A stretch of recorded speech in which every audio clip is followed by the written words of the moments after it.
Donc, justement, comme il nous a été dit, pour se rappeler l'importance de la fête de Pâques, qui, à la limite, est peut-être moins célébrée que Noël, mais honnêtement, dans la valeur des fêtes d'Israël, de toute façon, Noël, c'est une fête que l'Église, finalement, a récupérée pour essayer, finalement, de canaliser un temps pour l'incarnation. Parce que pour donner sa vie, il fallait qu'il s'incarne.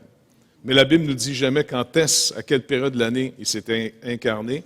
Mais finalement, d'une manière assez sage, les pères dans l'Église seulement ont récupéré finalement le solstice d'hiver pour rappeler le retour de la lumière dans le monde. Car quand Dieu nous avait créés, la deuxième personne de la Trinité, si on comprend les textes, était l'intermédiaire. Car le soir, à la fin de la journée, la parole de l'Éternel ou la voix de l'Éternel parcourait le jardin.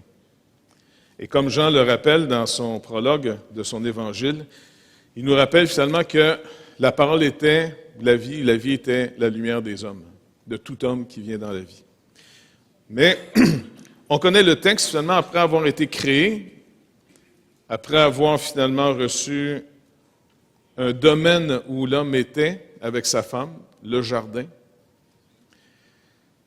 Eh bien, après avoir péché, après avoir brisé l'alliance avec Dieu, après avoir désobéi pour se faire Dieu et non plus être seulement l'image de Dieu et sa ressemblance, l'homme a été avec sa femme chassé du jardin. Et vous vous rappelez finalement qu'à l'entrée du jardin, à l'Orient, et presque tous les temples du Moyen-Orient, dans plein de cultures, mettaient toute leur entrée dans la même direction. Comme si c'était un souvenir qui restait dans toutes les peuplades de l'époque. Et est-ce que vous vous rappelez, vu qu'on n'avait pas le droit de faire d'image, mais le Seigneur a demandé quand même de broder des images dans le temple. Est-ce que vous vous rappelez? C'était les chérubins. Sur le voile, les chérubins, qui représentaient encore une fois ceux qui bloquent l'accès au sanctuaire de Dieu. Le jardin était le sanctuaire où l'homme et la femme avaient été mis pour être en communion avec Dieu et d'étendre au fond ce jardin, d'étendre le sanctuaire de Dieu sur toute la terre éventuellement. Mais ayant péché, on a été chassés du sanctuaire. On a été chassés du temple, du lieu de la communion avec Dieu. Et dans la conséquence, si on regarde dans Genèse chapitre 3, puis je veux juste qu'on se rappelle de ce point-là parce qu'on va mieux comprendre pourquoi Jésus finit, pourquoi le Messie devait souffrir. Vous vous rappelez, il dit à l'homme, après avoir donné les conséquences à la femme, mais en même temps une promesse que par la postérité de la femme viendrait celui qui écraserait la tête du serpent et qui serait lui-même blessé mortellement. Et il nous est dit au verset 17, Genèse 3, 17, il dit à l'homme, « Puisque tu as écouté la voix de ta femme et que tu as mangé de l'arbre au sujet duquel je t'avais donné cet ordre, tu n'en mangeras point. Le sol sera maudit à cause de toi. C'est à force de peine que tu tireras ta nourriture tous les jours de ta vie. Il te produira des épines et des ronces, et tu mangeras de l'herbe des champs. C'est à la sueur de ton visage que tu mangeras du pain, jusqu'à ce que tu retournes à la terre ou à la poussière, car tu as été pris. D'où tu as été pris? Car tu es poussière, et tu retourneras dans la poussière. » L'acte de foi d'Adam face à cette conséquence, puisque la foi vient de ce qu'on entend. Donc, vous ne pouvez pas avoir la foi à moins que Dieu vous fasse une promesse à laquelle vous pouvez recevoir par la foi. Okay? Dans le sens qu'il y a comme une notion fausse qui se promène de plus en plus. Ce qui compte au fond, c'est d'avoir la foi. Non, c'est pas ça qui compte. Parce qu'on peut avoir la foi dans plein de choses qui nous égarent complètement. C'est l'objet de la foi qui sauve. Dieu a fait une promesse De la postérité de la femme sortirait celui qui va ramener la vie. Alors, qu'est-ce qu'Adam fait? Il lui donne un nom à sa femme. Ève, qui veut dire la vie, la mère des vivants. Si tu crois dans ton cœur et si tu confesses de ta bouche, tu seras sauvé. Donc, il a cru la promesse de Dieu. Il a arrêté un jugement contre sa femme. Il a pu chercher en dehors de lui. Alors, regardez, ça c'est le chemin que Dieu nous demande de suivre. Il a pu chercher en dehors de lui la raison de la faute. La femme que tu as mise auprès de moi. Mais il a accepté finalement qu'il était entièrement coupable et que son salut viendrait par pure grâce. Pure grâce.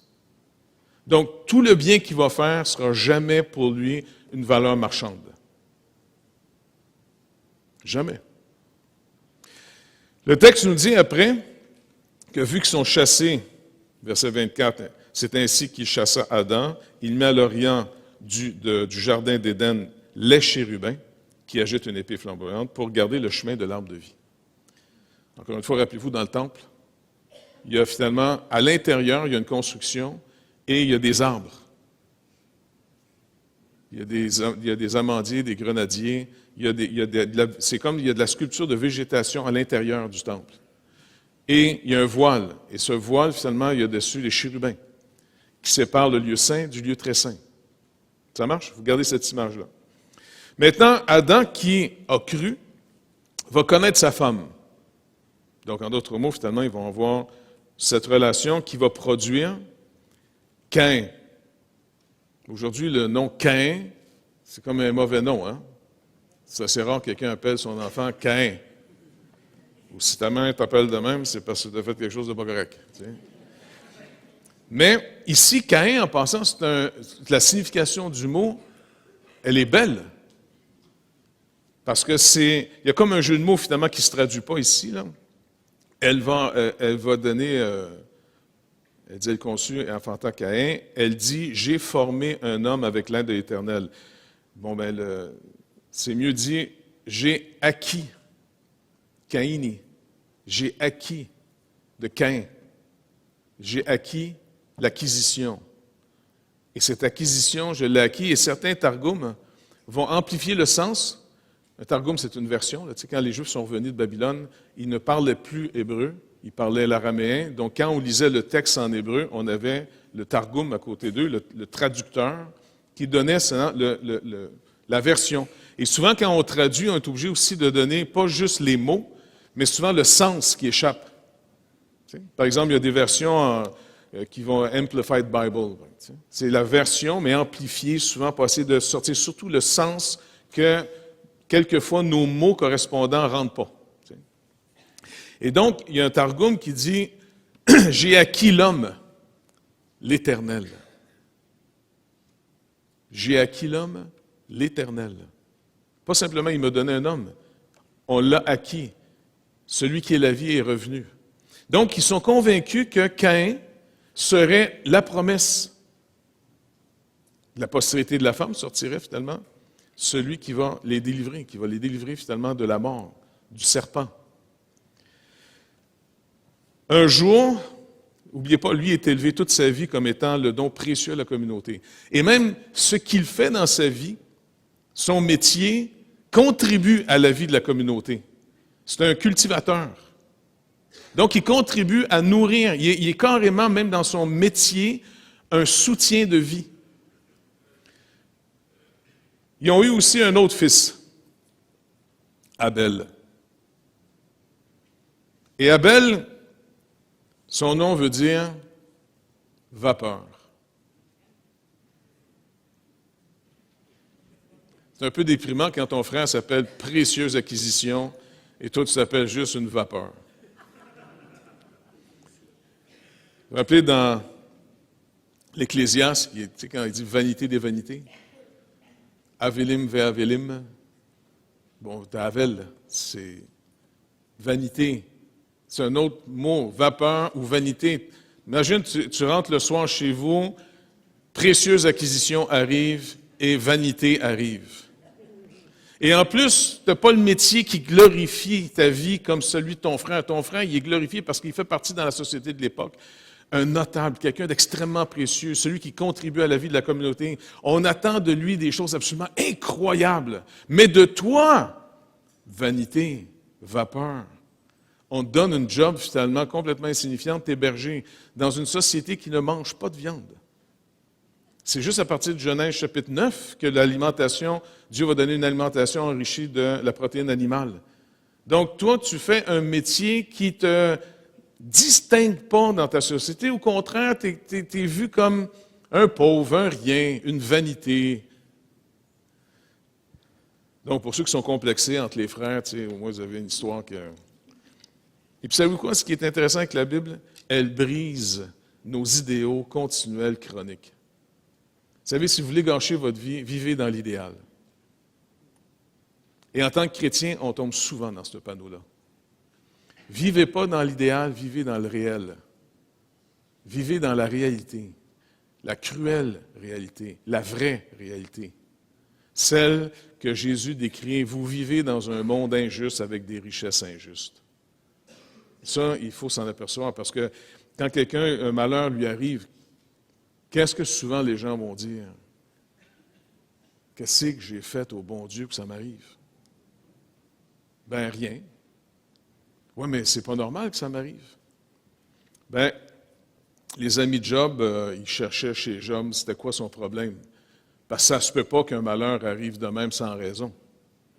Eh bien, le livre nous prouve que oui. Dieu va carrément dire à Satan, tu me forces à le perdre pour rien. Tu imagines?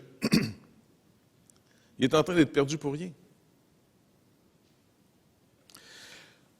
Alors un jour, ils viennent pour offrir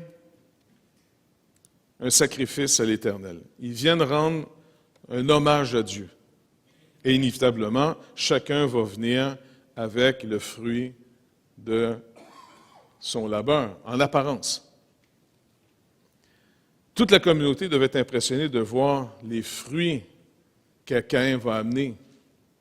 Trop beau, ça.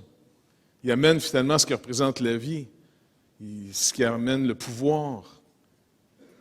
Et Abel, lui, il amène finalement un premier-né de son troupeau. Ce qui ne vaut pas grand-chose à la vue de la société de l'époque. Mais l'Éternel va regarder favorablement l'offrande d'Abel. Parce que l'Épître aux Hébreux va nous expliquer plus tard pourquoi Dieu a préféré l'offrande d'Abel. Parce qu'Abel offrait son sacrifice par la foi. La foi vient de ce que j'entends.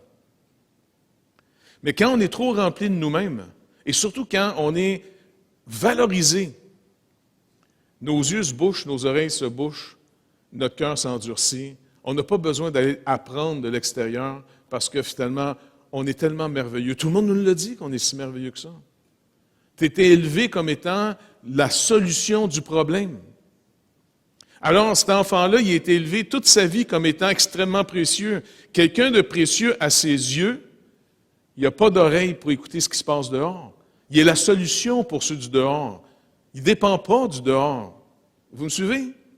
C'est facile pour, comme les apôtres vont nous le dire, Paul va le dire à Timothée, rappelle aux riches de ne pas être orgueilleux, les riches selon ce siècle.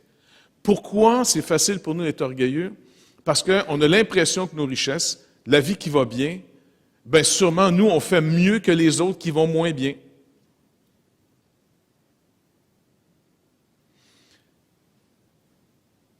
Quand Lazare et le riche, Jésus prend l'histoire de Lazare et le riche dans Luc 16.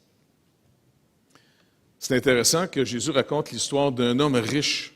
Un homme qui est riche et puissant, il a une renommée. Il est connu, il est recherché parce que si tu es puissant, tu as du pouvoir, tu as de l'influence, tu as de l'argent, tu as de l'intelligence, tu as de la connaissance, peu importe, tu as ce qui fait, qui contribue, que ça améliore la vie des gens, inévitablement, tu vas être recherché. Tu vas être aimé, tu vas être apprécié. C'est normal, pas vrai? Imagine que tu es tellement pauvre qu'il reste à peine les chiens de la rue pour lécher tes plaies, s'occuper de toi. Quand tu arrives à quelque part, lequel des deux on remarque? Le riche. Tout à fait normal. Il contribue à la vie. Il contribue au succès. Il est utile. Mais Jésus, finalement, dans son histoire, donne un nom au pauvre qui n'a pas de nom, puis il ne donne pas de nom au riche qui a une renommée. Il l'appelle juste Monsieur le riche. Ce n'était pas son premier nom, Richard. C'est simplement un riche. Et Lazare, par contre, il lui donne un nom. Et il dit, quand les deux viennent à mourir, parce que riche ou pauvre, tu meurs. Soit au moins, on est tous sûrs de celle-là, tu comprends? Il est dit que Lazare est escorté dans le séjour des morts, comme dans le monde, seuls les riches peuvent se le permettre. Des anges viennent chercher Lazare. Et le riche, lui, descend dans le mauvais côté. Maintenant, est-ce que c'est mal d'avoir des richesses? Pas du tout.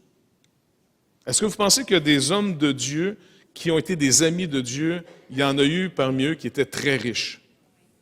OK, connaissez-vous quelques noms? Abraham, Isaac, Jacob, Salomon, Job. Il y en a plein. Mais quand on pense à Abraham, on ne pense pas, on dirait, à un riche. Moi, longtemps, là, quand je lisais ma Bible, Abraham, c'est un gars avec sa femme, peut-être un ou deux serviteurs, une chèvre ou deux qui chiquent une roche à quelque part dans un désert en dessous d'un chêne. Tu sais, pour moi, longtemps, je le voyais comme un pauvre jusqu'à temps que, non, le gars, il a à peu près 300 quelques serviteurs, il a une armée. Et puis, il est très riche. Mais c'est drôle, il ne donne pas l'impression d'être riche parce qu'il ne se manifeste pas dans sa vie de l'arrogance. Il vit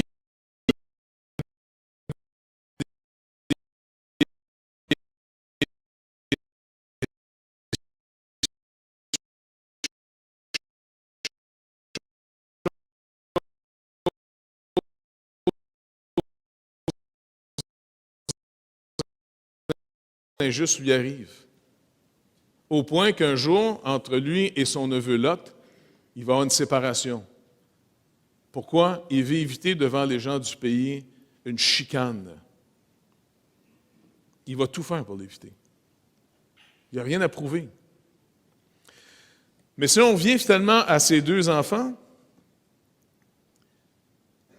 l'Éternel ne porta pas, contrairement à Abel, un regard favorable sur Caïn et sur son offrande.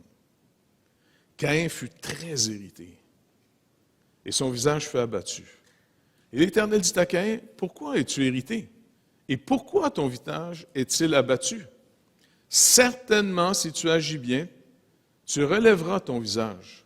Et si tu agis mal, le péché couche à la porte et ses désirs se portent vers toi. Mais toi, domine sur lui. »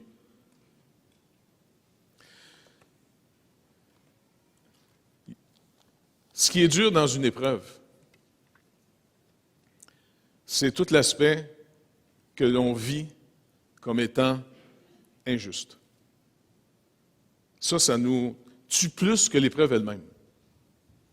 Job, dans son épreuve, non seulement ses amis essaient de trouver la faute en lui, ça doit être à cause de toi, puis il dit non, puis il tient ferme. Non, j'ai rien fait qui soit à cause, dans le sens, j'ai rien fait qui mérite ce que je suis en train de vivre en ce moment.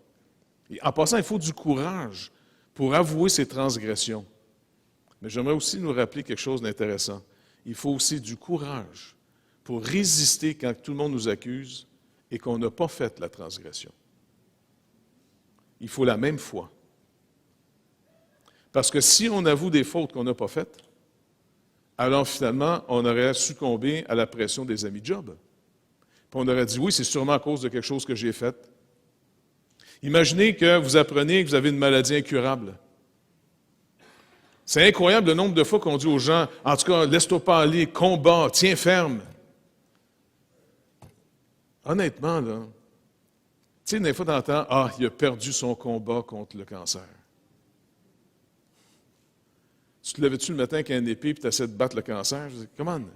Je veux dire, même aujourd'hui, non seulement la personne est malade, mais en plus, on lui met la pression que c'est ta faute là, si tu te laisses aller. Job disait non, non. Mais quand le Seigneur finalement permet l'épreuve et que ça vient tellement nous chercher, c'est tellement dur, c'est qu'il nous rappelle qu'on vit dans un monde et on a tous hérité cette nature. La Bible dit qu'en Adam, la génération qu'Adam produit, on est tous là à cause d'Adam en passant. Il faut naître de nouveau pour rester là pour le restant de l'éternité sur la nouvelle terre de nouveaux cieux. Mais pour, de toute façon, faire partie de la nouvelle terre de nouveaux cieux, il faut que d'abord tu aies fait partie de la première terre. Et la première terre, le premier homme, c'est Adam. On est tous nés de lui, en dehors du jardin. Et l'apôtre Paul, dans l'Épître aux Éphésiens, nous rappelle, puis dans l'Épître aux Romains, puis un peu partout sans arrêt, nous sommes nés et nous avons hérité une nature ennemie de Dieu. On est des ennemis de Dieu par nature. Puis c'est pas le fun d'entendre ça, pas vrai? Je ne dis pas que vous êtes pourris. Je dis c'est pire, vous êtes des ennemis de Dieu. On est par nature des ennemis de Dieu. C'est par grâce qu'on va finir la course. Qu'à tous les jours, le Seigneur nous accorde cette grâce de continuer à marcher avec lui. Parce que beaucoup peuvent abandonner leur marche avec Dieu. Et ils vont dire, non, c'était trop dur, c'était trop injuste. Cette colère que Dieu a refusé notre offrande, parce que pour X raisons, ça n'a pas été accepté. Pour X raisons, vous avez été traité injustement. Injustement à vos yeux. Caïn ici est complètement irrité, bouleversé de ce que Dieu n'a pas reçu, ce qu'il y avait de plus précieux. N'oubliez pas, ce gars-là, il est élevé toute sa vie, qui est, au fond, une source de vie. Puis, un cultivateur, il y en a quelques-uns, c'est des cultivateurs au milieu de nous autres, là.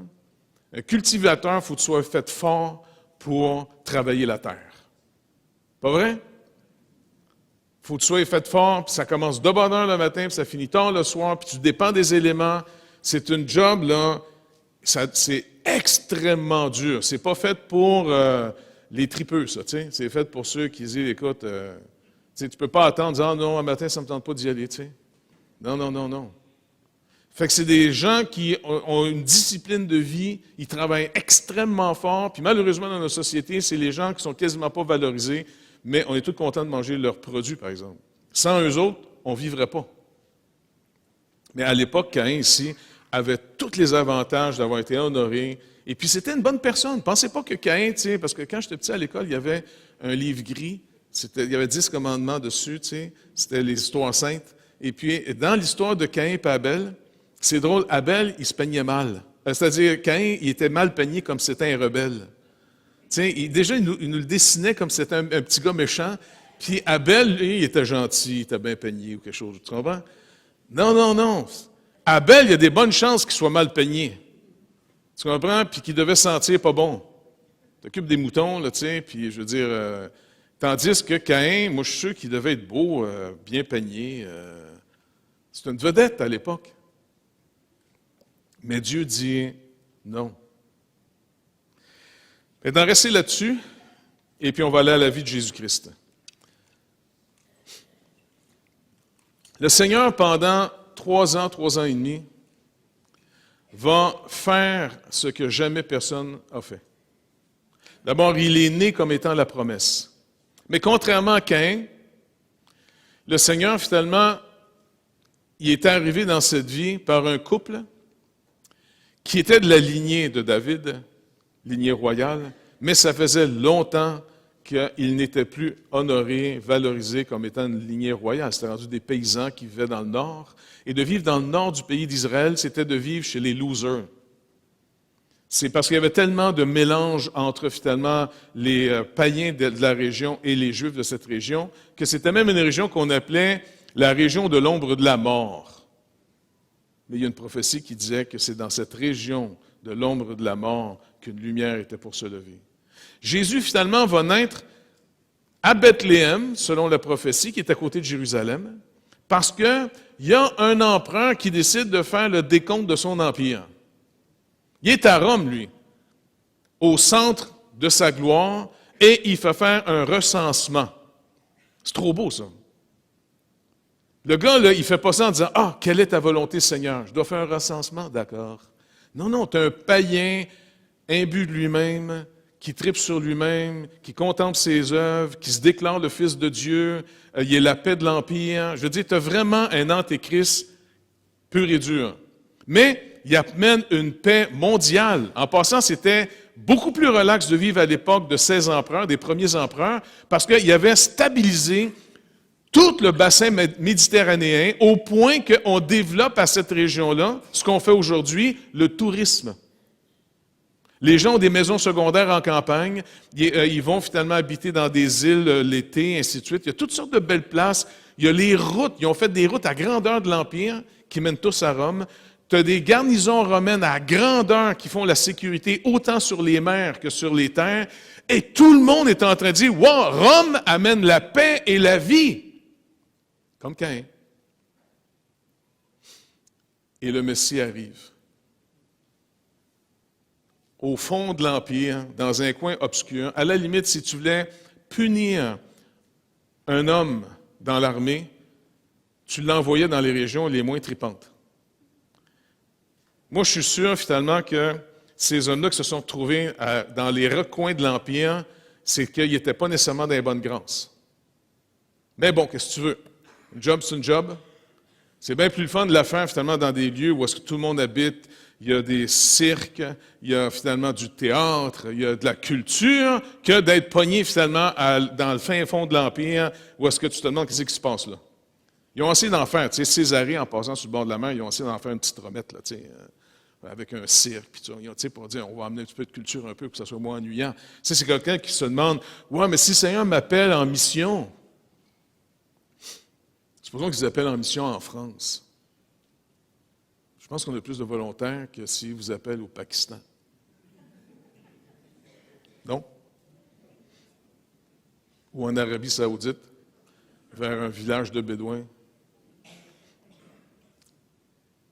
Moins de volontaires.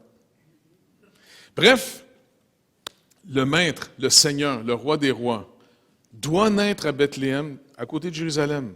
Puisque l'empereur décide de faire son recensement, ces paysans qui restent dans la Galilée, à Nazareth, bien, sont obligés finalement d'aller se faire inscrire dans leur ville, au fond, où leur lignée appartenait, Bethléem. Vous connaissez l'histoire, Marie finalement est enceinte, ainsi de suite, ils descendent, et puis en descendant, arrivent à Bethléem.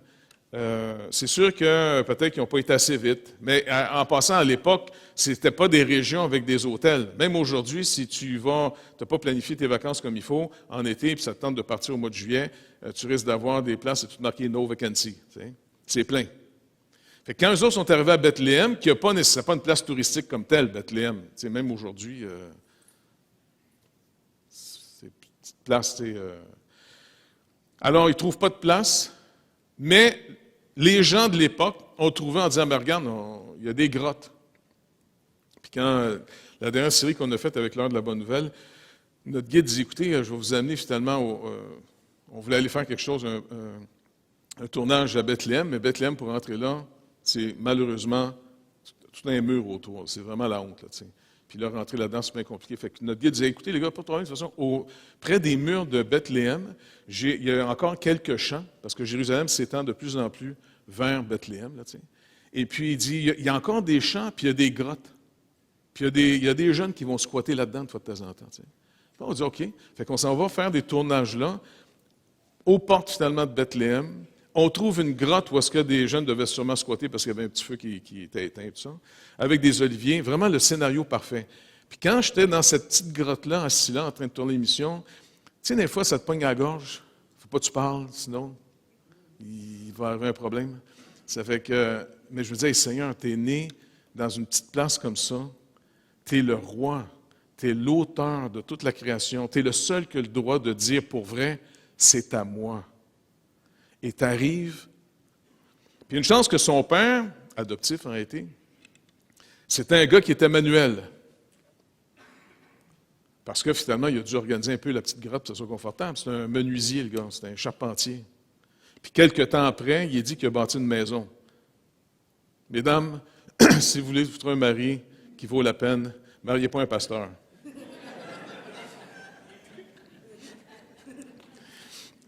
Alors finalement, il organise un peu les choses, mais très rapidement, ils doivent s'exiler parce que finalement, les autorités qui assurent la paix, Hérode, là, c'est un gars qui va chercher son pouvoir auprès de ses chums à Rome. C'était un ami d'Auguste. Puis même Auguste se trouvait un peu bizarre parce que je pense que c'est Auguste qui disait de Hérode, il dit « Vaut mieux être un cochon dans la maison d'Hérode qu'un de sa famille. Tu es plus en sécurité si tu es un cochon qu'un membre de sa famille. » Parce que c'est le genre de gars que pour se faire du pouvoir, il a éliminé une couple de gens de sa famille. Mais puisque un juif, ou en tout cas c'est un semi-juif, il n'était pas juif complet, ça ne mange pas de cochon, le cochon est plus en sécurité auprès d'un Hérode que sa famille. C'est ce que Auguste a dit. Et quand ce gars-là a su que, selon la prophétie, le Messie était né, parce que même les Juifs étaient complètement endormis sur leur trésor. Combien de fois on peut avoir les Écritures dans une église, de les répéter sans arrêt, de les lire sans arrêt, et en même temps de plus les écouter et de plus en vivre? Alors, quand ils ont eu des rumeurs que des gens de l'extérieur, les mages de Babylone, en d'autres mots, c'était assez de comprendre ce que c'est les mages. D'après vous, ça serait quoi des mages aujourd'hui? Comment on pourrait comparer des mages qui viennent honorer le Messie? Des scientifiques? Oui, c'est vrai qu'ils faisaient mais pour un juif, c'était des astronomes, mais c'était aussi des astrologues. Ils cherchaient à comprendre par les signes. C'était des astrologues, c'était des mages, c'était des gens qui cherchaient dans la magie, dans l'occulte, le sens de la vie.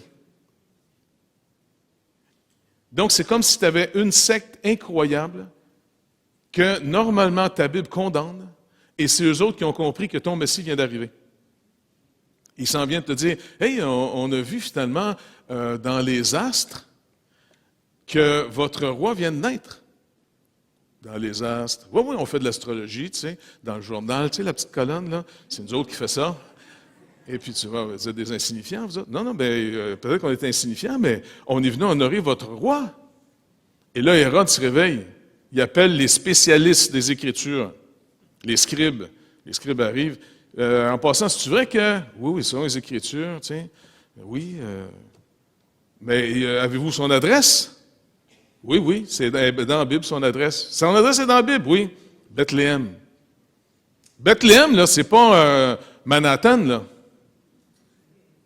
Parce que, tu sais, moi, je ne savais pas que Manhattan, c'est si gros que ça. Parce que quand j'étais en France, j'avais trouvé une série de cassettes chez mon pasteur de Malcolm Smith. Puis je les écoutais toutes, tu sais. Tu sais, des fois, il y a un prédicateur que tu ne sais pas pourquoi.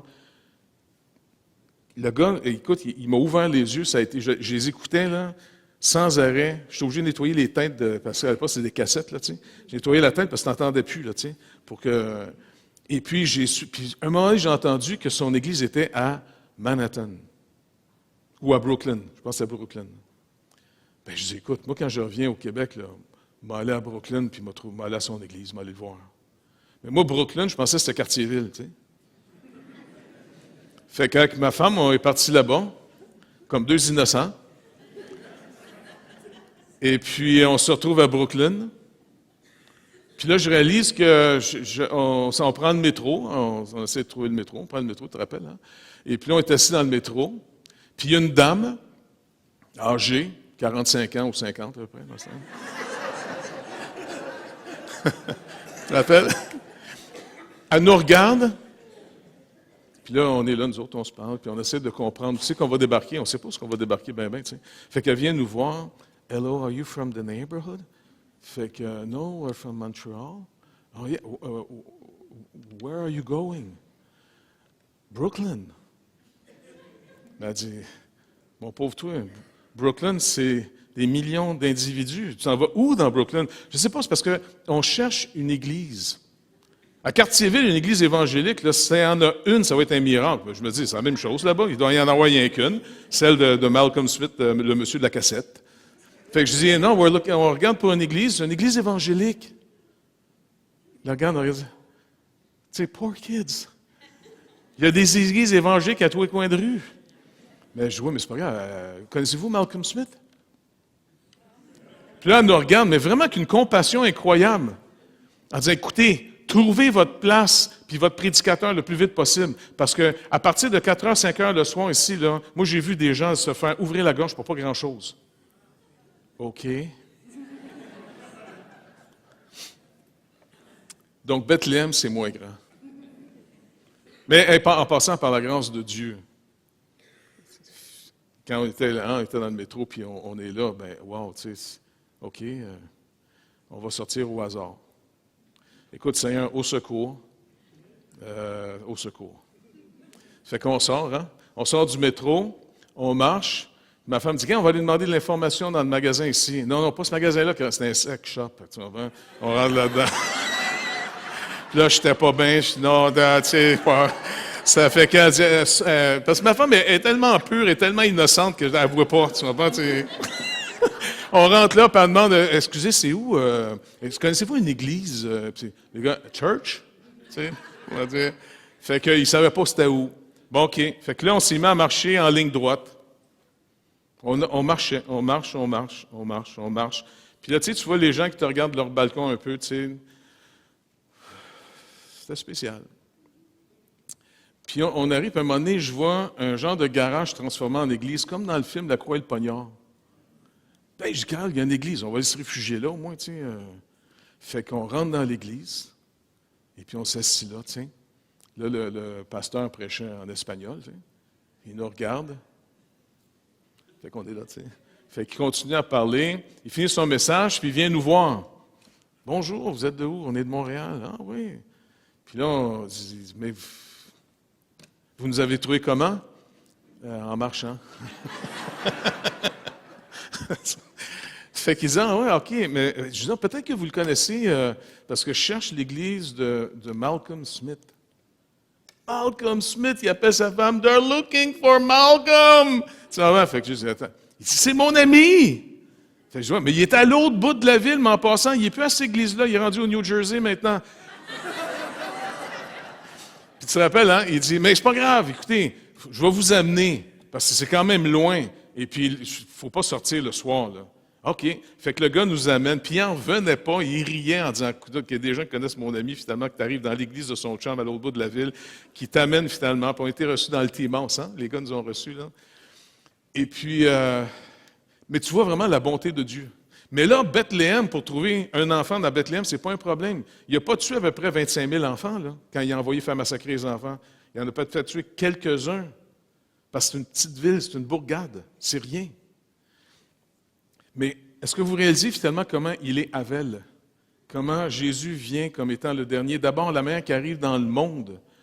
Il annonce, si vous n'étudiez pas la parole de Dieu, si vous vivez dans la richesse de votre intellect naturel, parce que l'intellect naturel est aussi une richesse que l'argent qui rend tout aussi orgueilleux.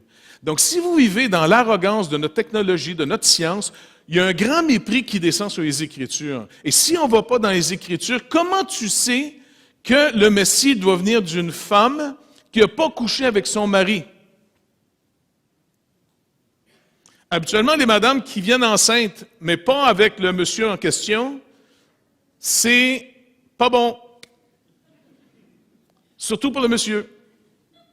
Tu sais, Joseph, il est là quand elle dit, non, c'est le Saint-Esprit. Le Saint-Esprit, oui, il y a le jeune homme Gabriel est venu m'annoncer la bonne nouvelle. Le jeune homme Gabriel. Parce que c'est comme ça qu'il est allé, le jeune homme Gabriel. Gabriel, il n'avait pas avec une paire d'ailes. Tu sais, tu comprends? Là, c'est sûr que tu dis, vous êtes quand même pas du quartier, vous, hein? Tu comprends? Il est normal, il arrive comme un être humain. La preuve, l'Épître aux Hébreux dit, certains ont hébergé des anges sans le savoir. Si quelqu'un vient avec une paire d'ailes dans le dos, habituellement, tu dis, il est particulier. Ça va? Donc, Joseph, là, qui est un homme de bien, il n'est pas violent, il n'est pas méchant, mais c'est pas vrai qu'il va continuer une relation avec une madame qui raconte qu'un jeune homme, M. Gabriel, il annonce que, l'enfant qui va naître, c'est le Saint de Dieu. Il va dire, attends. Mais le Seigneur va rassurer, va convaincre cet homme. Ils se retrouvent dans une grotte. Ils se retrouvent après ça de s'exiler en Égypte parce qu'on veut tuer l'enfant. Toute leur vie est chambardée. Tout va mal. Tout parle contre eux autres. C'est le Messie qui arrive. Caïn est à Rome. Il règne sur le monde. Il donne la vie aux gens. Il donne la paix aux gens, la Pax Romana. Tout le système de ce monde parle beaucoup plus fort. Et n'oubliez pas, le système de ce monde, pour rester en place, il vous le rappelle qu'il vous donne la vie. Et il réclame de vous une obéissance.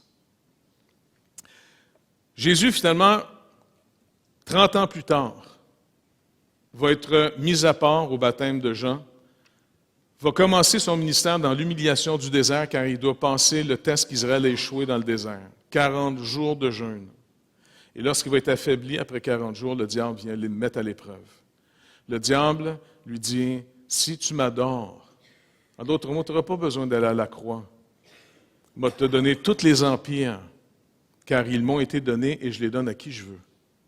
Ce qui est faux en passant. Si tu n'as pas les Écritures, encore une fois, si vous n'avez pas les Écritures, vous allez croire que le diable a le pouvoir de donner du pouvoir.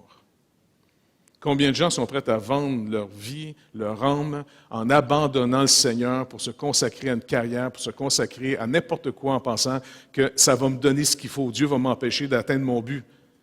Vendre son âme au diable, il ne faut pas regarder un film où est-ce que finalement Dracula vient dans le bout et puis il te fait signer un contrat avec du sang et tout ça. Là. Vendre ton âme au diable, c'est simplement abandonner le Seigneur pour aller finalement faire ta vie dans le monde parce que tu n'as pas de temps à perdre, tu ne veux pas perdre les trésors que peut-être marcher avec le Seigneur va t'empêcher. C'est pas plus compliqué que ça. Alors le Seigneur finalement va triompher en disant non. L'homme ne vivra pas de pain seulement, mais de toute parole qui sort de la bouche de Dieu. Et donc, il résiste de faire même des miracles pour lui-même. Bref, il sort victorieux. Il fait 3 ans de ministère absolument incroyable. Personne n'a jamais manifesté la présence de Dieu comme lui. Lui, il est vraiment comme tous les êtres humains. N'oubliez pas, quand Adam a été créé à l'image et à la ressemblance de Dieu. Quand il a été chassé du jardin, il est resté l'image de Dieu, mais il a perdu la ressemblance de celui qu'il devait représenter. Parce que vous vous rappelez pourquoi il y a eu le déluge? À cause de la violence qu'il y avait sur terre. Et là, le Seigneur a exterminé tout le monde. Mais Noé a trouvé grâce à ses yeux. Dieu renouvelle une alliance avec lui, comme s'il renouvelle la nouvelle terre. Mais Noé, en partant, échoue. Il va cultiver, comme c'était fait, mais en se faisant une vigne, il s'est saoulé, il s'est déshabillé, je ne sais pas trop. C'est pas grave de savoir c'est quoi qui va être si grave. Mais déjà, ça montre qu'il a échoué. La malédiction est sur son petit-fils Canaan. Et encore une fois, on s'en va jusqu'à la tour de Babel. Violence, contrôle. On se fait un nom. On ne se répand pas sur la terre. On désobéit à Dieu. Et Dieu, qu'est-ce qu'il fait? Il appelle maintenant Abraham. Et j'aimerais ça vous faire remarquer une chose. Quand Noé trouve grâce à ses yeux, c'est après qu'il nous dit qu'est-ce qui en découle. Noé a marché avec Dieu. C'est un homme qui était intègre et juste. Résultat de trouver grâce auprès de Dieu, si vous regardez la chronologie du texte. Maintenant, est-ce que c'est Abraham qui cherche Dieu? Non. Dieu dit, c'est moi qui t'ai appelé de ton pays. Et Dieu dit, va-t'en. Regardez le texte.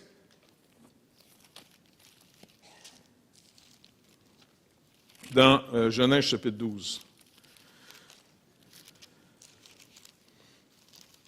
Et on va mieux comprendre comment Dieu nous sauve maintenant. L'Éternel dit à Abraham, parce que c'est avant que Dieu ajoute à son nom Abraham, Abraham, va-t'en de ton pays, de ta patrie, de la maison de ton père, dans le pays que je te montrerai. Je ferai de toi une grande nation, et je te bénirai, je rendrai ton nom grand. Sois, c'est mal traduit ici, si vous avez, tu seras une source de bénédiction, c'est pas ce que l'Hébreu dit pantoute. Dieu donne c'est un impératif, sois en bénédiction. Je bénirai ceux qui te béniront, et ceux qui te méprisent, celui qui te méprisera, je le maudirai.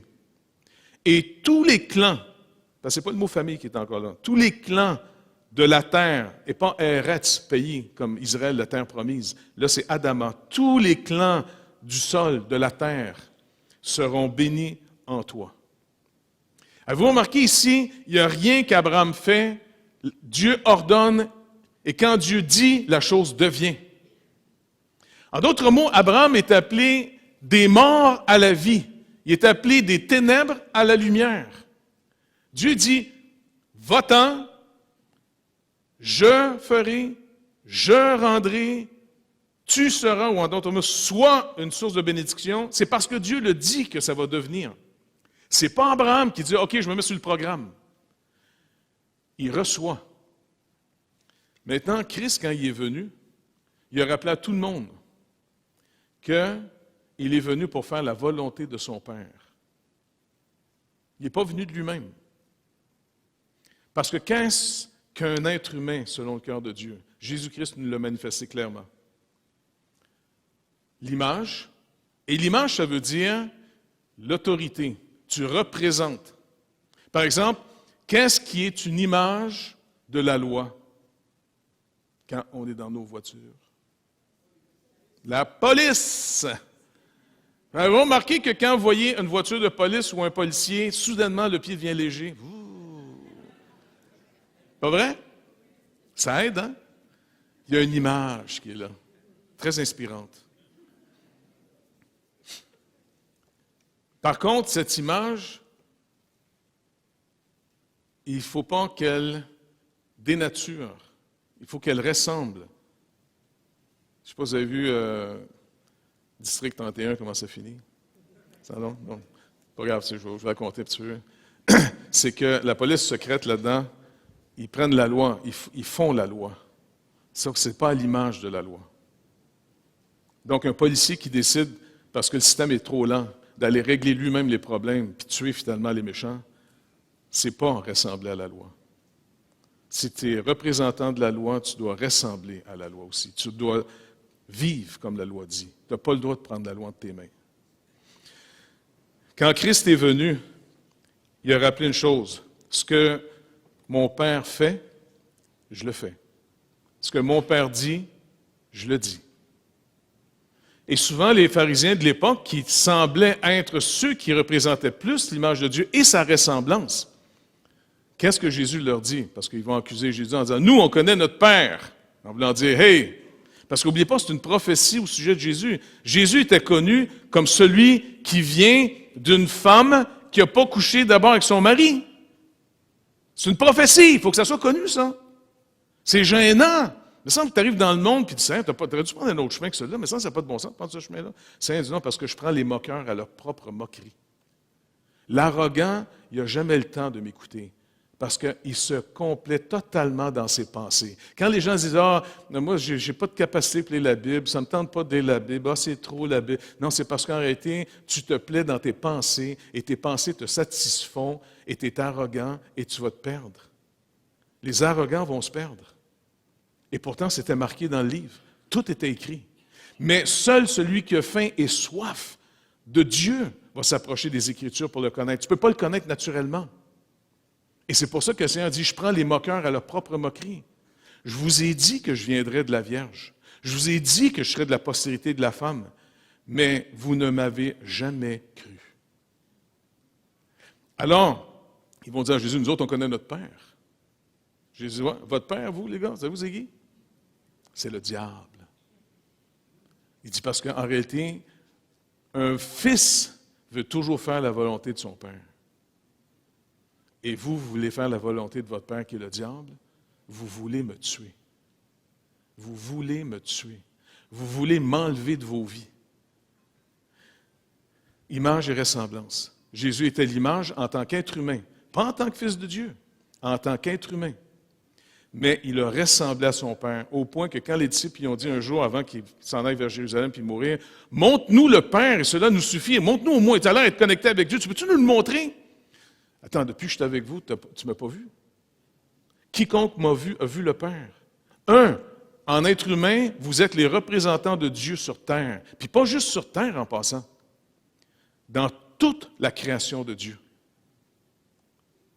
Et deuxièmement, j'ai rendu manifeste en personne humaine ce que Dieu est. Si vous voulez savoir qui est Dieu, Jésus dit, regardez-moi.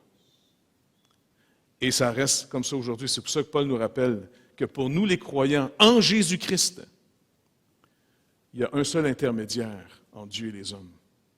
Il y a juste un média, un seul intermédiaire pour nous donner la juste interprétation de qui est Dieu. Et ça, il ne partage sa gloire avec personne. C'est Jésus-Christ, homme. Maintenant, après 3 ans et demi de travail intensif, il finit dans un jardin, le jardin de Gethsémani. Et selon sa coutume, à chaque fois qu'il allait à Jérusalem, il allait régulièrement de l'autre côté de la petite vallée, dans ce jardin d'oliviers, pour aller prier, se reposer avec ses disciples. C'est intéressant de savoir que le Seigneur aimait les jardins, parce que c'est là qu'il nous avait créés pour nous rencontrer. Le jardin d'Éden, le jardin de Gethsémani.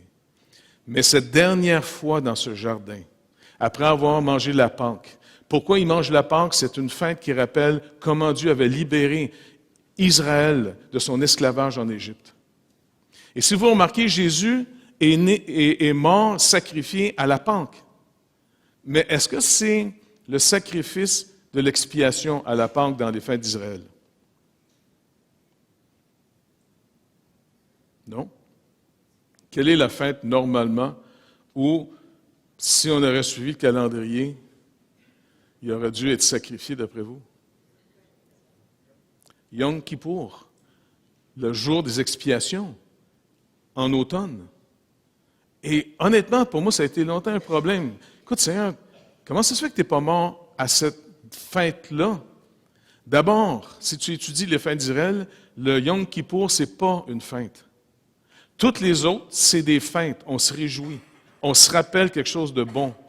Mais le Yom Kippour, à chaque année, c'est un jour d'humiliation pour nous rappeler qu'on ne s'en sort pas. On ne s'en sort pas. Mais à la Pâque, on sort. Et c'est l'agneau qui va nous faire sortir comme l'agneau qui a été immolé. Non pas pour les sacrifices de l'expiation du jour du Yom Kippour, mais pour nous rappeler comme à la sortie d'Égypte. Donc, Christ décide de manger cette dernière Pâque, ça va dans le jardin. Luc nous rappelle que, les évangélistes nous le rappellent tous, là, dans ce jardin, qu'est-ce qu'il va faire dans cette dernière soirée? Son activité, c'est d'aller prier. Il amène encore avec lui Pierre, Jean-Jacques. Les autres sont un peu plus loin. Venez avec moi pour être soutenus. C'est quand même intéressant que le Seigneur, en tant qu'humain, Dieu fait homme en tant qu'humain, il nie pas les besoins humains, il a besoin de soutien. Dans des moments difficiles, il a besoin de soutien. Il se met à prier un peu plus loin. Il supplie. Il prie intensivement. Il a une volonté propre en tant qu'être humain, qui est distincte de celle de son Père. Si c'est ta volonté, est-ce que tu peux éloigner cette coupe? Ça va être horrible ce qu'il devrait boire. Et c'est à toutes les fois qu'il retourne vers les disciples, ils sont tous endormis. Endormis de tristesse, endormis accablés. Toujours pour rappeler, le salut ne peut pas venir d'eux. Il ne peut même pas venir de toute l'éducation que tu leur as donnée pendant 3 ans et demi de temps. Il ne peut même pas venir de tous les miracles que tu as faits pour eux. Ils doivent mourir. Alors, il accepte de prendre la coupe. Et il intercède tellement que tout le résultat de son travail, sa sueur devient comme des grumeaux de sang. Il en sue du sang. Et là, il s'en va après ça être livré. Il va être battu. Couronné comment pour s'humilier, pour le moquer? Couronné d'épines. Tu vas travailler à la sueur de ton front. Et tout le travail que tu vas faire, cette terre va te produire que des épines. Et tout le résultat de son travail, c'est de finir couronné d'épines. Cloué au bois pour recevoir toute la malédiction de ceux qui vont mettre leur espérance en lui et en lui seul. Et quand il est sur le bois en train de mourir, qui donne sa vie, contrairement à Caïn, il ne se révolte pas. Si Dieu régulièrement doit nous humilier, c'est qu'on détache facilement nos yeux de son œuvre pour trouver notre justice, pour trouver notre assurance. Et on la détourne très facilement quand ça va trop bien, trop longtemps dans notre vie. Puis là, on commence à être des gens qui ont le goût de donner des conseils aux autres. Tu perds l'humilité. Tu ne vois plus ta misère. Jean dit, finalement, puis c'est pas populaire dans notre culture de narcissique chronique, là. Jean dit, pécheur, sens ta misère. Sens-la! Pourquoi? Parce que ça te rapproche sans arrêt de celui qui fait grâce et non pas celui qui est endetté envers tes œuvres. Caïn a trouvé que Dieu était injuste à son égard. Tu ne m'as pas traité comme tu devais me traiter. Je ne méritais pas ça. Mais le pécheur, lui, sur la croix, des 2 brigands, ça c'est un don de Dieu, hein? Des 2 brigands, 2 tueurs, 2 gars qui sont en train de mourir sur la croix à cause de leurs crimes. D'abord, tous les 2, avec la foule, se moquent de lui en disant, écoute, c'est le temps de faire un miracle, là. C'est le temps de te sauver, puis sauve-nous en même temps. Come on, sauve! Sauve-nous! Le Seigneur ne dit rien. Et à un moment donné, il est donné à un des 2 une grâce inouïe. Arrête! Nous autres, on a ce qu'on mérite. Il vient de lâcher, il vient d'arrêter en disant « J'accepte pleinement ma condamnation. J'accepte pleinement ce type de condamnation d'être cloué sur du bois et d'être déclaré devant tous maudits de Dieu, selon la loi de Moïse. J'accepte pleinement ma condamnation, je la vois. Mais lui, il ne mérite pas ça. » Puis il se retourne vers le Seigneur en disant « Quand tu vas arriver dans ton règne, rappelle-toi de moi. » Il demande la grâce. Et qu'est-ce que le Seigneur fait? Ce soir même, tu vas être avec moi au paradis. Le Père lui donne cet homme. Jésus meurt pour tous ceux que le Père va lui donner. Comment ça se rend manifeste? Par la foi. Vous avez cru en lui. Pensez jamais finalement que ça ne vous a pas été donné de croire en lui. On l'a vécu comme une expérience. On doit avertir le monde entier, car le monde entier est averti de se repentir et de venir à la foi en Christ. Mais s'il vous plaît, prenez sans arrêt les Écritures pour faire une évaluation. Êtes-vous dans la foi? Êtes-vous dans la foi? Est-ce que vous avez mis votre espérance dans ce que Christ a fait? Il n'y a pas d'autre moyen d'en sortir. L'Épître aux Hébreux nous dit, puis je vais terminer avec cette phrase, maintenant, après tout ce que Christ a manifesté, tout ce qui est arrivé, comment échapperons-nous en négligeant un si grand salut? Joseph, savez-vous quoi? Quelquefois, les malheurs, les épreuves, les injustices, ce qui vient casser notre idéal, ce qui vient nous bouleverser complètement, est peut-être notre meilleur ami. Parce que là, dans quoi on se confiait, on pensait que c'était pour nous sauver au jour du malheur. Mais si au jour du malheur, ton idole ne te sauve pas, abandonne-le. Repens-toi, change d'avis.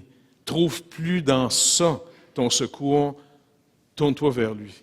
Et lui, ce n'est pas un lui sur mesure qu'on se fait, c'est le lui des Écritures. C'est lui qui se révèle. À moins de l'écouter quand il parle de lui, vous ne pouvez pas naturellement le connaître. C'est une folie pour l'homme naturel. L'homme naturel ne reçoit pas les choses de Dieu. Donc, si vous ne l'avez pas, ce n'est pas compliqué. Comme le brillant sur la croix, tournez-vous vers lui en disant, Seigneur, sauve-moi. Sauve-moi. Me sauver, ça va être me montrer dans ta lumière qui je suis. Mais quand ça va arriver, rappelle-moi ta bonté, rappelle-moi ta grâce, rappelle-moi que tu pardonnes le pécheur. Car on ne sera pas jugé selon nos lois. On ne sera pas jugé selon les lois de notre pays et de notre époque. On va être jugé selon sa loi. Paul le dit clairement aux Athéniens, il va juger tous les hommes selon celui qui a ressuscité d'entre les morts. Amen. Seigneur, à qui d'autre irions-nous, Seigneur? Car comme Pierre te l'a rappelé aussi quand tout le monde partait complètement ébranlé du message que tu avais fait, ils t'ont rappelé qu'eux avaient cru. Et non seulement ils avaient reçu tes paroles, ils avaient fait confiance dans ce que tu disais, mais ils avaient en plus connu que ce que tu dis, tu le fais. Ils avaient participé, Seigneur Dieu, à ton autorité de roi en chassant les démons, en guérissant les malades.